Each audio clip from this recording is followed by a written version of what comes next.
Oh, lots of tough questions today. Here's one from Basil. I live in constant worry. My children are going to be hit by a car, kidnapped, murdered, beaten up. It's a torture. How can I stop? Well,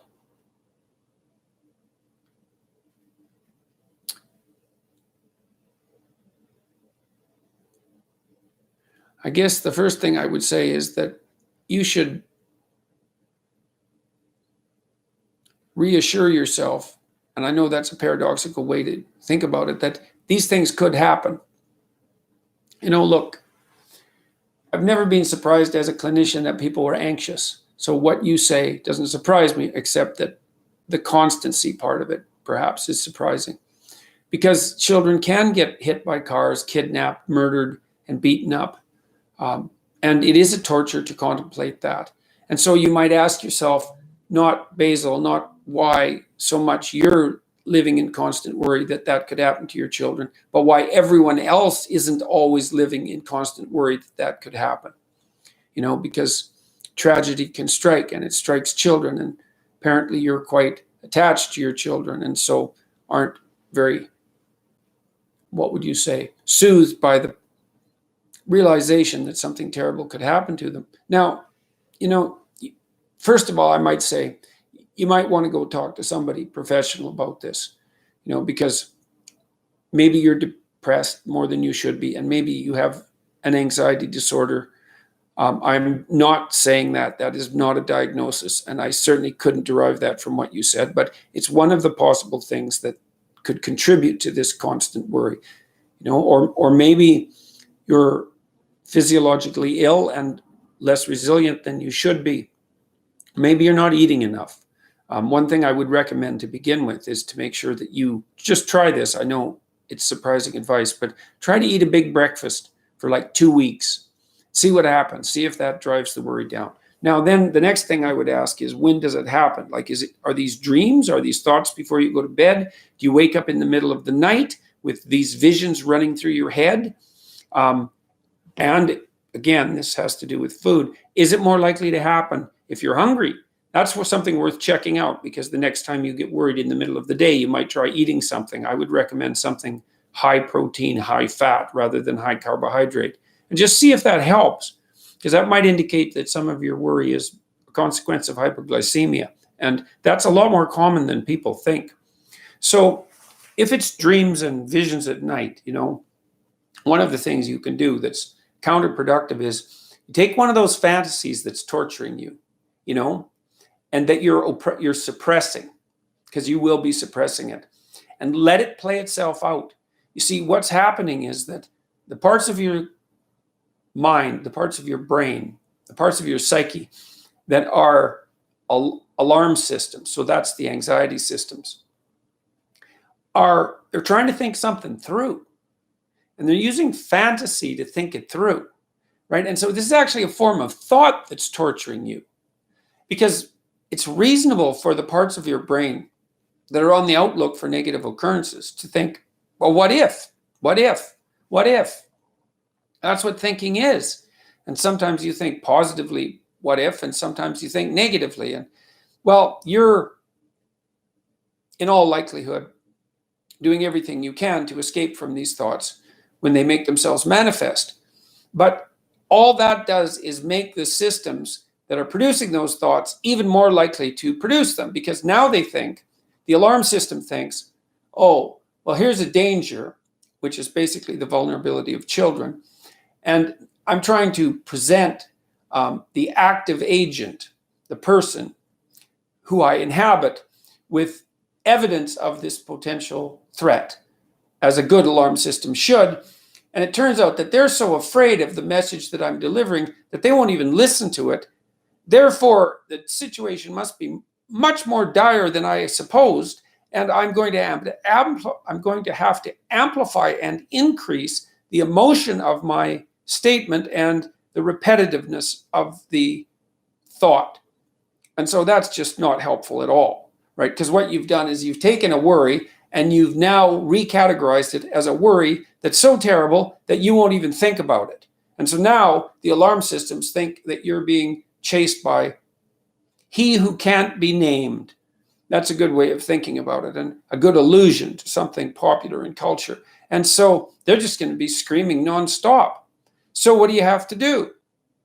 Well, man, this is counterproductive, but I'll tell you, it works. Next time you have there's a couple of things you could do.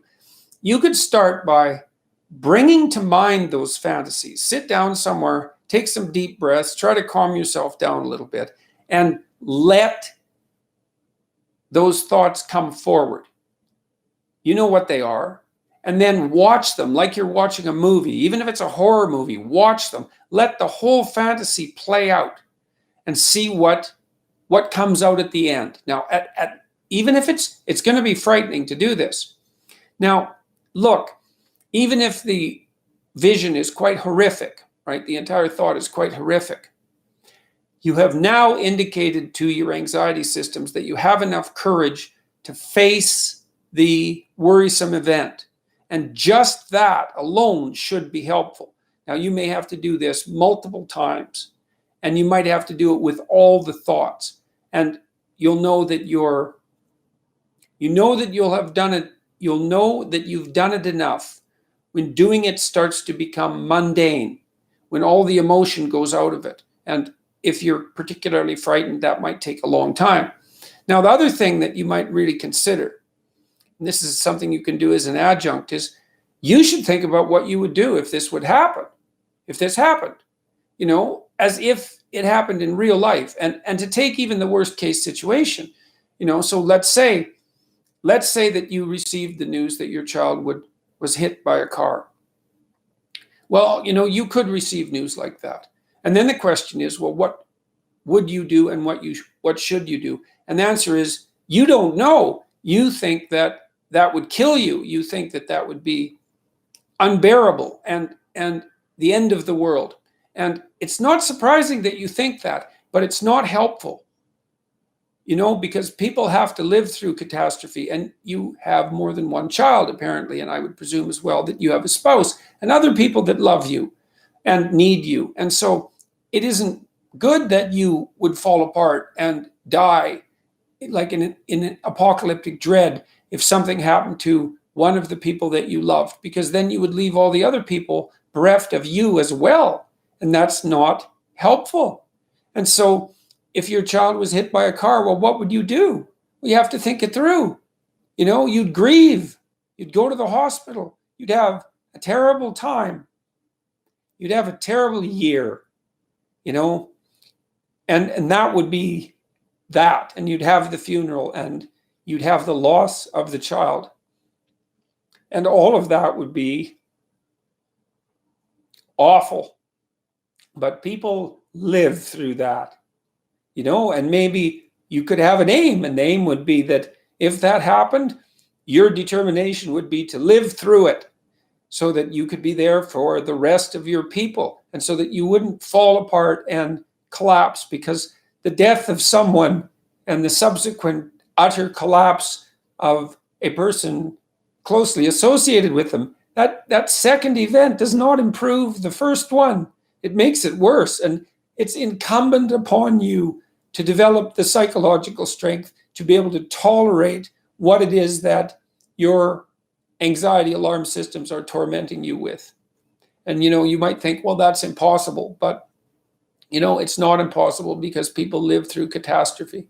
And they do that in large part, or in no small part, by discovering that there are darker and stronger forces within them than they might be willing to appreciate. And that one of the consequences of integrating those forces is that you have the strength and the cruelty, in some strange sense, to endure, right? To dare continue to live, even if the unthinkable happens. And it's no simple matter to think of that as a moral step forward. But, people are called upon to be strong, and strong in the face of the worst catastrophe. And your psyche is tormenting you with precisely that. It won't let you go. It'll shake you like a dog shakes a rat. It won't let you go until you deal with it. You deal with mortality, even the mortality of your children, and you find within you what would allow you to withstand that, damaged or not, to withstand that. And you do that by letting yourself go where your thoughts take you, even though you don't want to. That's a trip into the abyss. That's a trip into the underworld. And those are best taken voluntarily. You're being dragged down there by forces that are beyond your control. And the mythological motif is that those who are pulled into the underworld by forces beyond their control do not come out easily. It can be the end, So you go there courageously. And so if you're a parent, one of the places you have to go courageously is to that place where your children are ill or dying or deceased. You have to do that. You haven't grown up until you have done that, even though it's a terrible thing. So that's how you could deal with that. It's rough, man, but I'll tell you, it's a lot better than living in constant worry that your children are going to be hit by a car, kidnapped, murdered, or beaten up. So, you're in a situation that characterizes the situation of many people in life. You don't have a good choice. You've got two rough choices. You can go left, and that's rough, and you can go right, and that's rough, and that's all you've got. And I would say you have the freedom to choose which of the two difficult paths you're going to choose, and the one that involves voluntary confrontation with what tortures and torments you, with the terrible predator of death.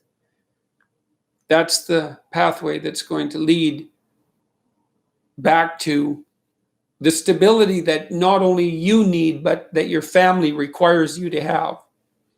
So that's that. Thank you for watching my videos. I hope these videos are helping people who are experiencing some mental ailments like anxiety, depression, or agoraphobia. Please keep in mind, you are not alone and things will get better. Until next time, stay begruntled.